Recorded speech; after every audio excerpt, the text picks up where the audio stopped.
সেটা 1946 সাল। অবিভক্ত ভারতে তখন ব্রিটিশ রাজত্বকাল।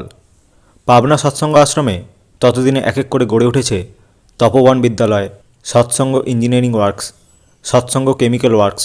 সদ্য চালু হয়েছে Manmohini institute of science and technology college. তিল তিল করে রক্ত জল করা ভালোবাসা আর পরিশ্রম দিয়ে গড়ে উঠেছে সেসব। 1946 সালের 30শে আগস্ট বিকেলবেলা হঠাৎ শ্রী ঠাকুর সুশীলচন্দ্র বসুকে বললেন, আমি দেওঘর যাব। আজই আপনি রওনা হয়ে কলকাতায় গাড়ি রিজার্ভের ব্যবস্থা করে রওনা হয়ে যান বাড়ি ঠিক করার জন্য।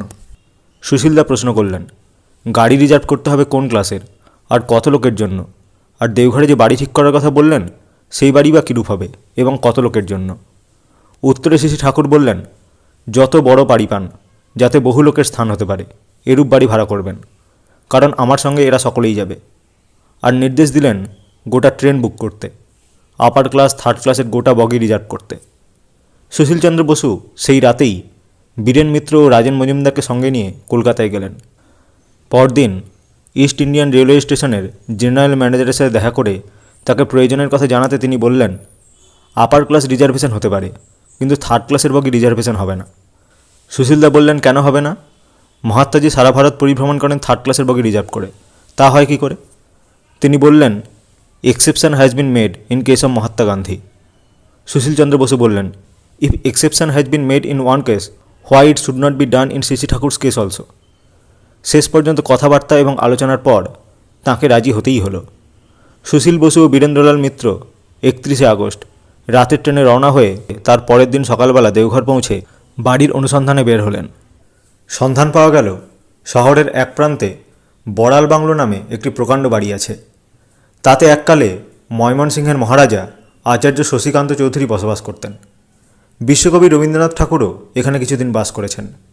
এই বিশাল বাড়ি এবং তার সংলগ্ন বিস্তীর্ণ প্রাঙ্গণ দেখে পছন্দ হওয়াতে তত্ত্বাবধায়ককে বাড়ি ভাড়া বাবদ অগ্রিম কিছু টাকা দিয়ে সুশীলদা তাকে অনুরোধ জানালেন, এক্ষুনি লোক লাগিয়ে একদিনের মধ্যে সমস্ত বাড়িটা চুনকাম করে দিতে হবে, দরকার হলে ডে লাইট জ্বালিয়ে কাজ করে দিতে হবে। এতগুলো লোক আসবে, এদের খাওয়া দাওয়ার ব্যবস্থা কী হবে? এই চিন্তা করে স্থানীয় রামকৃষ্ণ ভাণ্ডার থেকে সব জিনিস, চাল ডাল মশলা এবং কয়লার দোকান থেকে কয়লা ইত্যাদি সংগ্রহ করে আনা হলো। অনুরূপভাবে চিড়ে গুড় ইত্যাদি সংগ্রহ করে রাখা হলো, কেননা ক্ষুধার্ত যাত্রীদল এলেই তাদের কিছু আহার্যের প্রয়োজন হবে, রান্নাবান্না করে খেতে অনেক দেরি হয়ে যাবে। 1 সেপ্টেম্বর 1946 ঠাকুর পাবনা ছেড়ে চিরতরে চলে যাচ্ছেন শুনে বহু মানুষ জমি বাড়ি সব ত্যাগ করে এসে প্রার্থনা করলো তারাও যাবেন ঠাকুরের সাথে।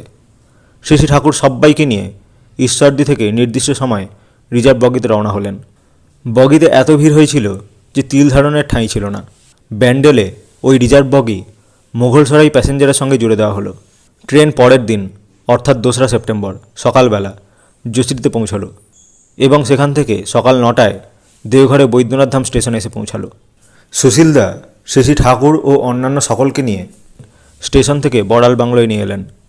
সেই যে এলেন ঠাকুর, আর ফিরে গেলেন না। প্রিয়তম জন্মভূমি এবং তাঁরই সৃষ্ট আশ্রম চিরতরে ত্যাগের কারণ কেউ বুঝতে পারল না। ঠিক 1 বছর পর 1947 সালের 15ই আগস্ট দেশভাগ। তৈরি হলো ভয়ানক পরিস্থিতি, যা এত তাড়াতাড়ি ঘটে যাবে কেউ কল্পনাও করতে পারেনি। এসব যে ঘটবে তা বোধহয় পরম দয়াল শ্রী ঠাকুরের দৃষ্টিতে অনেক আগেই ধরা পড়েছিল। এটা বোঝা যায় 1939-এ হিন্দু মহাসভার প্রতিষ্ঠাতা শ্রী শ্যামাপ্রসাদ মুখোপাধ্যায়ের সঙ্গে শ্রী ঠাকুরের কথোপকথনে। আগামী দিনের এই দেশভাগের কথা আগাম চিন্তা করে ঠাকুর তাকে মুসলমান প্রধান অঞ্চলে হিন্দুদের এবং হিন্দু প্রধান অঞ্চলে মুসলমানদের বসতি স্থাপনের জন্য উদ্যোগী হতে অনুরোধ করেন। শ্যামাপ্রসাদ বাবু তখন বলেন, কাজটা তো অনেক কঠিন, দেখি কি করা যায়। এই কথা শুনে ঠাকুর ভয়াবহ ভবিষ্যতের আশঙ্কায় তেজোদ্দীপ্ত কণ্ঠে তাকে বলেছিলেন, এরকম গদাই লস্করি চালে চললে কিন্তু হবে না, করতে হবে বা যা করণীয় তার তড়িৎচম্বকী করার জন্য এখনই লেগে পড়ুন।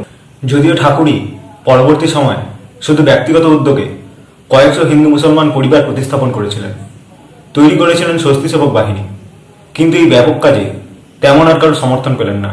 এমনকি সৎসঙ্গ কর্মীদের মধ্যেও এসব নিয়ে তখন খুব একটা আগ্রহ জন্মায়নি।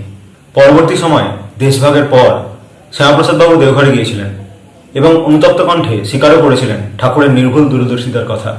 কপটদকশূন্য অবস্থা থেকে যে বিরাট আশ্রম ঠাকুর গড়ে তুলেছিলেন, যার মূল্য তখনকার হিসেবে প্রায় 1.5 কোটি টাকা, তাঁর সেই অতি সাধের আশ্রম তিনি এমনভাবে ত্যাগ করে চলে আসার পরেও তাঁর মনে এতটুকু বিকার দেখা যেত না। কোনোদিন এর জন্য বিন্দুমাত্র আক্ষেপ করতেও তাকে শোনা যায়নি। এটা যেন এক অতি তুচ্ছ ব্যাপার। তার মানুষরা যেখানে, তিনি সেখানে। তাই সেই মানুষদের রক্ষার স্বার্থে, মানুষকে উদ্ধারের স্বার্থে যুগে যুগে অবতারদের এমন বহু পদক্ষেপ নিতে হয়েছে যা আমাদের সাধারণ মস্তিষ্ক ধরতে পারে না। অনেকে আবার এটাকে পালিয়ে যাওয়া বলে ভুল করে। শ্রীকৃষ্ণ জরাসন্ধের আক্রমণ থেকে তার রাজ্যবাসীদের রক্ষা করতে রাতারাতি সবাইকে নিয়ে মথুরা ত্যাগ করে দ্বারকাতে চলে আসেন। যীশুখ্রিস্টকে নিজের জন্মভূমি ছেড়ে চলে আসতে হয়েছিল। হজরত রসুলকে আসতে হয়েছে মক্কা থেকে মদিনায়। গৌরাঙ্গ মহাপ্রভুকে নদিয়া ছেড়ে চলে যেতে হয়েছিল পুরীতে। সবই যেন এক সূত্রে বাঁধা। হস্তিনাপুর থেকে মাত্র 5খানি অনুর্বর জমির গ্রাম দিয়ে যখন পাণ্ডবদের তাড়িয়ে দিয়েছিল কৌরবরা, শ্রীকৃষ্ণ যেমন সেই জমিগুলি পাণ্ডবদের দিয়ে চাষ করি উর্বর করেছিলেন, বিশাল বনাঞ্চল এলাকা খাণ্ডববন নষ্ট করে তার বুকেই গড়ে তুলেছিলেন হস্তিনাপুরের চেয়েও বড় সাম্রাজ্য ইন্দ্রপ্রস্থ। ঠিক সেইভাবেই পাবনা ছেড়ে দেওঘরে এসে আবার নতুনভাবে, আরও বৃহত্তরভাবে এক এক করে গড়ে উঠতে লাগলো তপবন বিদ্যালয়, রসইসোনা মন্দির, ফিলান্থ্রফি। সেজে উঠতে থাকলো সৎসঙ্গনগর, হলো সৎসঙ্গনগর পোস্ট অফিস। ঠাকুরের ধরানো সেই আগুন আজ যেন চেন রিয়াকশনের আকারে ছড়িয়ে পড়ছে সব দিকে।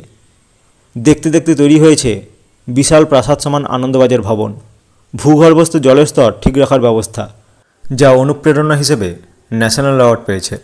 দিকে দিকে দেশ ও দেশের বাইরে তৈরি হয়েছে আর হচ্ছে অসংখ্য কেন্দ্র মন্দির, স্বস্তি শিবির।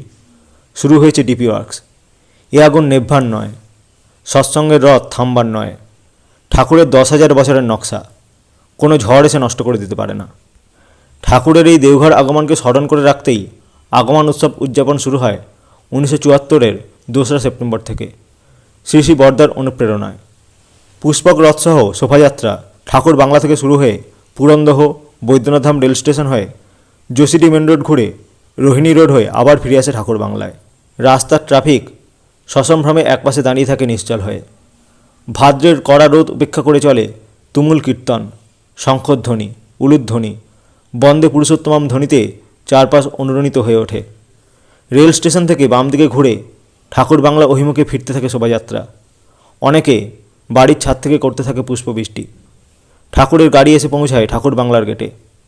গেটের দুপাশে দাঁড়িয়ে মায়েরা শঙ্খধ্বনি, উলুধ্বনি সহকারে স্বাগত জানান শ্রী ঠাকুরকে। সেই সাথে তারা অজান্তেই স্বাগত জানান ইতিহাসকে। মুহূর্তের জন্য মনে হয় সত্যি সত্যিই তিনি এলেন। 1946-এ নয়, আজ এইমাত্র তিনি এলেন।